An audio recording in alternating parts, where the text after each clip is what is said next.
14절까지 말씀입니다.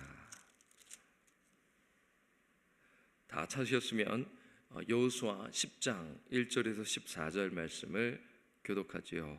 그때 여호수아가 아이를 빼앗아 진멸하되 여리고와 그 왕에게 행한 것 같이 아이와 그 왕에게 행한 것과 또 기브온 주민이 이스라엘과 화친하여 그 중에 있다함을 예루살렘 왕 아도니세덱이 듣고 그게 두려워하였으니 이는 기브온은 왕도와 같은 큰 성임이요 아이보다 크고 그 사람들은 다 강함이라.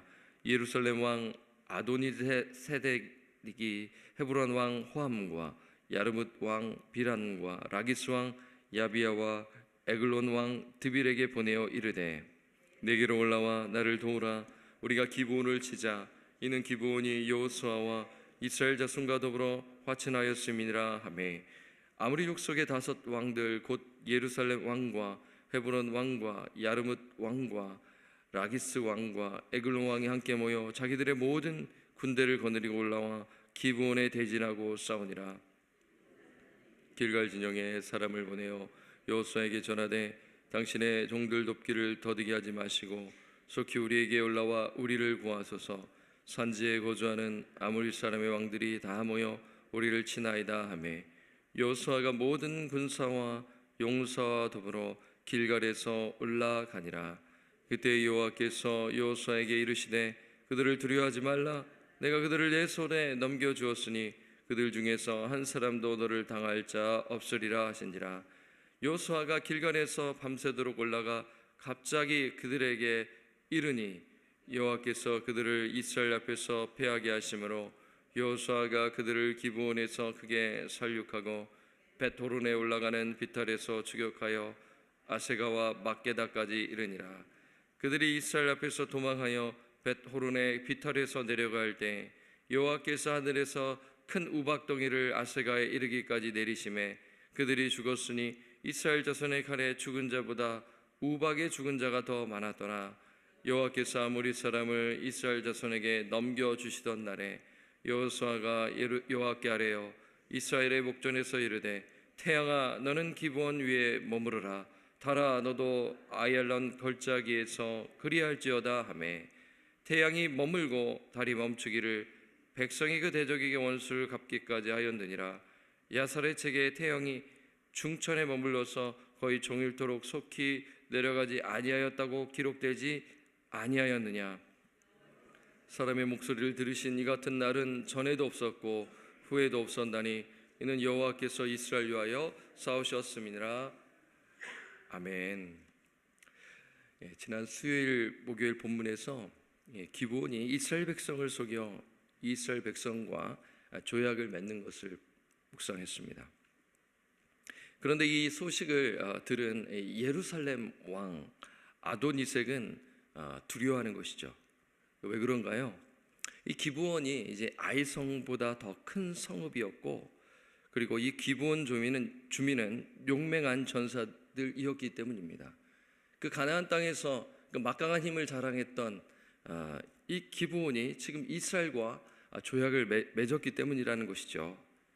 이에 이 예루살렘 왕 아도니세덱이 이 다른 네 왕의 성읍들과 연합군을 이루게 됩니다. 일명 이 남부 연합군이 결성되는 것이죠. 이들이 이제 결성하여 이제 기브온을 공격하려고 하는 것입니다. 이 소식을 들은 이 기브온은 여호수아에게 자신을 도와달라고 긴급히 호소하는 것이죠. 이 소식을 들은 이 여호수아는 이스라엘 군사들을 기브온에 보내게 되는 것인데요. 본문 7절 말씀을 읽겠습니다. 여호수아가 모든 군사와 용사와 더불어 길갈에서 올라가니라. 여호수아 모든 군사와 그리고 여호수아가 모든 군사와 용사와 더불어 길갈에서 올라간다고 말씀하죠. 여러분, 이때 이스라엘 백성들의 마음은 어떠했을까요? 두려웠을 것입니다. 왜냐하면 이스라엘이 처음 큰 대군 연합군과 싸워야 했기 때문인 것이죠. 연합군과의 전투는 가장 큰 전투였습니다. 이 모습을 보신 하나님께서는 이스라엘 백성에게 어떻게 하십니까? 자, 8절 말씀을 우리 함께 읽어보겠습니다. 시작.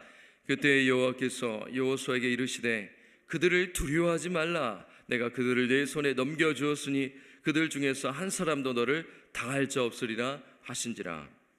하나님은 두려움 가운데 있는 이스라엘 백성을 어떻게 하십니까? 지금 보니까요, 격려하시는 것이죠. 그들을 두려워하지 말라. 내가 그들을 내 손에 넘겨주겠다라고 말씀하십니다.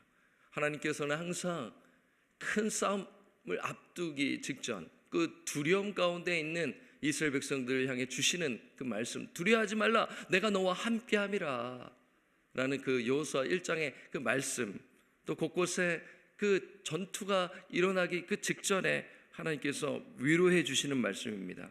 얼마나 큰 힘이 되었을까요? 우리도 그렇죠. 내 힘으로 감당하기 힘든 문제를 만났을 때 하나님께서는 하나님의 그 말씀을 통해 우리를 격려하시죠. 설교 말씀과 그 말씀 묵상 시간을 통해서, 또한 기도의 시간을 통해서 하나님께서는 우리를 격려하시는 것이죠. 이사야서 41장 10절 말씀을 읽어드립니다. 두려워하지 말라, 내가 너와 함께함이라. 놀라지 말라, 나는 내 하나님이 됨이라. 내가 너를 굳세게 하리라. 참으로 너를 도와주리라. 참으로 나의 의로운 오른손으로 너를 붙들리라. 아멘. 사랑하는 성도 여러분, 이 말씀에 위로를 받으시기를 바랍니다. 그리고요, 이 말씀을 우리가 묵상하면서 우리 주변에 힘들고 지친 영혼들이 있을 줄 압니다. 그 영혼들 위해 여러분들 기도하시죠. 그리고 기도할 뿐만 아니라 만나서 격려해야 하는 것이에요. 전화를 통해서라든지 어떻게든지 이 만남을 통해서 기도하면서 위로하면서 나아갈 때 하나님께서 역사하시는 것이죠. 그때 성령께서 용기를 주시고 힘을 주세요. 하나님 위로의 하나님이시잖아요. 하나님의 그 격려를 받은 여호수아는 자, 어떻게 됩니까? 힘을 내는 것이죠. 자, 9절 말씀을 제가 읽겠습니다. 여호수아가 길갈에서 밤새도록 올라가 갑자기 그들에게 이르니. 여러분, 격려받은 여호수아가 어떻게 하나요? 밤새도록 올라간다. 여러분, 힘을 내는 것이죠. 이 힘이 어디서 왔습니까? 하나님으로부터 오는 힘 아니겠습니까? 힘을 받으니까 밤새도록 올라가 지치지 아니하고 싸우는 모습을 말씀하고 있어요. 격려와 위로의 힘입니다. 결국 전쟁의 결과는 어떻게 되었나요? 자, 10절 말씀을 제가 읽겠습니다. 여호와께서 그들을 이스라엘 앞에서 패하게 하심으로 여호수아가 그들을 기브온에서 크게 살육하고 벳호론에 올라가는 비탈에서 추격하여 아세가와 막게다까지 이르니라. 자, 여기서 우리는 중요한 것을 생각할 수가 있습니다. 계속해서 우리가 여호수아 말씀을 통해 생각할 수 있는 것이죠. 그것은 무엇이냐면 전쟁의 주체는 누구이시다? 하나님이심을 발견하는 것이죠. 하나님께서 전쟁에 적극적으로 개입하셔서 이 남부 연합군이 패하도록 하시는 것입니다. 오늘 이 10절에 패하다, 패하게 하심으로 라는 것은 히브리어로 하만인데, 하맘이라고 하는데 이 뜻은 교란시키다, 혼란하게 하다, 무질서하게 하다라는 의미이죠. 그러니까 하나님께서 배후에서 역사하셨음을 말씀하는 것이죠. 하나님께서 이스라엘과여 싸우셨음을 말씀하시는 것이 패하게 하다라는 의미인 것이에요. 자, 그 내용이 이제 11절에 나오는 것인데, 자, 구체적으로 나와 있습니다. 11절을 제가 읽겠습니다. 그들이 이스라엘 앞에서 도망하여 벳호론의 비탈에서 내려갈 때 여호와께서 하늘에서 큰 우박덩이를 아세가에 이르기까지 내리심에 그들이 죽었으니 이스라엘 자손의 칼에 죽은 자보다 우박에 죽은 자가 더 많았더라. 하나님께서 어떻게 하시나요? 하나님께서 어떻게 개입하시나요? 하늘에서 큰 우박덩이를 내려 그 큰 우박을 맞은 연합군들이 죽게 되는 것이죠. 여러분, 신기하지 않습니까? 너무나 놀랍지 않습니까? 아니, 우박덩이 떨어지면 이스라엘 백성에게도 분명히 떨어졌을 텐데 적들에게 또 우박도 보게 되면은 우리가 봤을 때 한 주먹만한 거, 좀 크면 이만한데 엄청나게 큰 게 아닐까 싶습니다. 그렇죠? 상상이 안 가네요. 그런데 그 우박으로 인해 죽은 사람이 이스라엘의 군인의 칼에 죽은 자보다 더 많다고 말씀하는 것이죠. 여기서 우리가 생각할 메시지가 있습니다. 그것은 가나안 민족들이 섬기는 신 바알이 무력한 존재임을 또한 보여주는 것이죠. 당시 가나안 사람들은 바알을 팔레스타인의 비, 우박 혹은 홍수를 통제하는 신이라 믿었어요. 그런데 이 가나안, 그러니까 이 아모리 족속들이 이 가나안 족속에 포함되지 않겠습니까? 오늘 이 연합군들이 이 아모리 족속들에게 5 왕들인데, 근데 이들이 섬기던 자들이 이들이 우박을 섬겼는데 이 우박으로 인해 죽게 됨을 말씀하고 있는 것이죠. 어떤 메시지가 있습니까? 하나님만이 참신이다라는 것을 말씀하고 있는 것이고요. 그리고 하나님께서는 이스라엘 백성을 사용하셔서, 도구로 사용하셔서 이 가나안 족속을 심판하시는 것을 우리에게 보여주고 있는 것이죠. 결국 이스라엘은 기브온에서 대승을 거두게 되는 것입니다. 그래서 첫 번째로 제가 정리해서 말씀드리면 여러 가지로 우리가 생각할 수 있는데, 첫 번째는 전쟁의 승패는 군사력에 있는 것이 아니라 주권자 하나님께 속한 것이다 라는 것을 정리해서 말씀을 드립니다. 잠언 21장 31절 말씀을 읽어드리겠습니다. 싸울 날을 위하여 마병을 예비하거니와 이김은 여호와께 있느니라. 우리가 열심히 준비하되, 영적 전쟁을 준비하되, 어떤 전쟁을 준비하되, 그런데 그 이김은 누구에게 있느니라? 여호와께 있느니라 라고 말씀하고 계세요. 우리가 또 잘 아는 사무엘상 17장 47절 말씀 읽어드리겠습니다. 또 여호와의 구원하심이 칼과 창에 있지 아니함을 이 무리에게 알게 하리라. 전쟁은 여호와께 속한 것인즉 그가 너희를 우리 손에 넘기시리라 라면서 하나님께서 말씀하고 계시죠. 그렇습니다. 전쟁의 승패는 군사력에 있는 것이 아니라 주권자 하나님께 속해 있음을 말씀합니다. 그래서 여호수아는 기도하는 것입니다. 기도하는 것이에요. 물론 여호수아가 열심히 준비하죠. 그것도 필요합니다. 정말 열심히 준비하는 것 필요합니다. 그래도 동시에 기도가 필요하죠. 여호수아는 하나님께 태양과 달의 운행을 멈춰 달라고 간절히 기도하는 것인데, 그 유명한 그 말씀 12절을 우리 함께 읽어보겠습니다. 시작. 여호와께서 아모리 사람을 이스라엘 자손에게 넘겨주시던 날에 여호수아가 여호와께 아뢰어 이스라엘 목전에 이르되 태영아 너는 기브온 위에 머무르라. 달아 너도 아얄론 골짜기에서 그리할지어다 하매. 그렇죠. 여호수아는 왜 이런 기도를 드렸을까요? 지금 이제 어둠이 찾아오는 그때 아니겠습니까? 완전한 승리를 거두기 위해서는 조금 더 날이 더 길었어야 되는 것이죠. 어둠이 찾아오게 되면 적들이 다 숨을 수 있기 때문에, 그렇지 않습니까? 완전한 승리를 거두기가 힘들었을 것으로 보여지는 것이죠. 그래서 여호수아는 태양과 달을 멈춰 달라는 그러한 기도를 하나님께 드리는 것이죠. 자, 여기서도 우리가 생각할 수 있는 것이 있습니다. 태양과 여러분 달이 멈춘 것은 가나안 사람들이 섬긴 태양신과 또 달신이 무력함을 보여주는 것입니다. 태양이 멈추고 달이 멈춘 것에 대한 여러 가지 해석들이 있죠. 근데 간단하게 온 우주 만물을 창조하신 하나님께서 통제하실 수 있는 분위기에 우리는 간단하게 하나님께서 역사하셨다라는 것을 우리는 생각할 수가 있어요. 결국 하나님은 여호수아의 기도에 응답하십니다. 우리 한번 14절 말씀을 읽어보겠습니다. 시작. 여호와께서 사람의 목소리를 들으신 이 같은 날은 전에도 없었고 후에도 없었나니 이는 여호와께서 이스라엘 위하여 싸우셨음이니라. 네, 하나님께서 사람의 목소리를 들으시는 이 같은 날은 전무후무하다.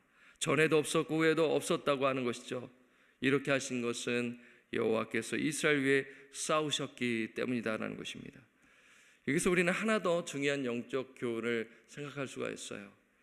첫 번째는 전쟁의 승패는 인간의 군사력에 있는 것이 아니라 하나님께 달려있다라는 것을 말씀드렸고, 두 번째는 영적 전쟁터에서 싸울 때 강력한 무기인 기도로 무장해야 한다라는 것을 말씀하고 있습니다. 왜 그러냐면요, 기도는 승리의 열쇠이기 때문인 것이에요. 우리가 기도할 때 하나님께서 역사하셔서 하나님의 그 뜻을 이루신다라는 것이에요. 우리가 만약 기도하지 않는다면 그 승리의 그러한 순간에서도 정말 하나님이 하셨는가라는 그런 의문점을 품고 생각할 때가 있잖아요. 그러나 기도한다면, 또 우리가 정말 안 된다고 생각했을 때 기도하고 나갈 때 하나님의 역사를 체험하고 하나님께 영광을 돌리며 나갈 수 있다는 것이에요. 그리고요, 우리가 강력한 무기인 기도를 사용한다는 것은 하나님을 절대적으로 신뢰하는 것입니다. 사실 여호수아가 젊었을 때, 이때보다 더 젊었을 때 기도의 능력을 체험했죠. 언제입니까? 출애굽기 17장에 나와 있습니다. 아말렉과의 전투에서 경험을 했어요. 물론 그가 옆에서 이제 기도한 것은 아니지만 그 기도의 그 현장을 들었지 않았겠어요? 모세가 기도하고 아론과 훌이 양쪽에서 모세의 팔을 드는 것이죠. 올라갈 때 이기고 내릴 때 피하는 것인데, 기도가 강력한 무기임을 말씀하는 것이죠. 말씀했습니다. 저는 오늘 본문에서 여러 가지 교훈들을 여러분들에게 말씀을 드렸지만 두 가지로 정리해서 드렸습니다. 첫째, 전쟁의 승패는 군사력에 있는 것이 아니라 주권자 하나님께 속한 것이다. 둘째, 영적 전쟁터에서 싸울 때 강력한 무기인 기도로 늘 무장해야 한다라는 것입니다. 사랑하는 성도 여러분, 오늘도 기도하러 나오셨죠? 하나님께 부르짖으러 나오셨죠? 오늘 이 말씀을 붙드시면서 하나님 앞에 구체적으로 기도할 때 여러분 그 기도 응답의 그 역사를 체험하시기를 간절히 축원합니다. 여러분의 기도를 통하여 하나님께서 영광 받으시고 또 우리 공동체가 든든히 세워지고 하나님의 그 뜻이 이루어질 것을 믿습니다. 그래서 여호수아와 같이 주권자 하나님을 신뢰하며 영적 전쟁터에서 승리의 삶, 거룩한 삶 사시는 저와 우리 성도님들 되시기를 주님의 부탁드리고 간절히 축원합니다. 아멘. 기도하겠습니다. 하나님 아버지, 감사합니다. 우리가 날마다 여호수아 말씀을 묵상하고 있습니다. 아버지, 전쟁의 그 부분을 우리가 보면서 여러 가지 교훈들을 오늘 나누었지요. 우리가 격려가 필요하다. 하나님의 그 격려를 통하여 여호수아가 힘있게 또 전쟁을 하는 것을 또 보았고, 또한 오늘 두 가지로 정리해서 전쟁의 승패는 군사력에 있는 것이 아니라 주권자 하나님께 속한 것임을 말씀을 나누었습니다. 또한 그 영적 전쟁터에서 싸울 때는 우리의 힘이 아닌 강력한 무기인 기도로 무장해야 함을 말씀했습니다. 하나님, 이 세상에 보이는 것에 현혹되지 아니하고 이 세상을 다스리시고 하늘과 땅의 모든 권세를 가지시고 역사하시는 그 예수 그리스도의 능력을 의지하며 나아가는 오늘 기도하러 나오신, 오늘 새벽을 깨우신 우리 모든 성님 되도록 인도하여 주옵소서. 여호수아와 같이 주권자 하나님을 신뢰하며 날마다 주님과 동행하며 거룩한 삶을 살기로 결단하며 나아가는 오늘 기도 시간 되게 하시고 오늘 복된 하루가 되도록 주님 은혜 내려 주옵소서. 모든 영광과 찬송을 오직 하나님께 돌려엎고 우리를 구원하여 주신 우리 구주 예수 그리스도의 이름으로 축복하며 간절히 기도드립니다. 아멘. 하늘에 계신 우리 아버지여, 이름이 거룩히 여김을 받으시오며 나라가 임하시오며 뜻이 하늘에서 이루어진 것 같이 땅에서도 이루어지이다. 오늘 우리에게 일용할 양식을 주시옵고 우리가 우리에게 죄 지은 자를 사하여 준 것 같이 우리 죄를 사하여 주시옵고 우리를 시험에 들게 하지 마시옵고 다만 악에서 구하시옵소서. 나라와 권세와 영광이 아버지께 영원히 있사옵나이다. 아멘. 여러분의 기도의 자리로 나아가시도록 하겠습니다.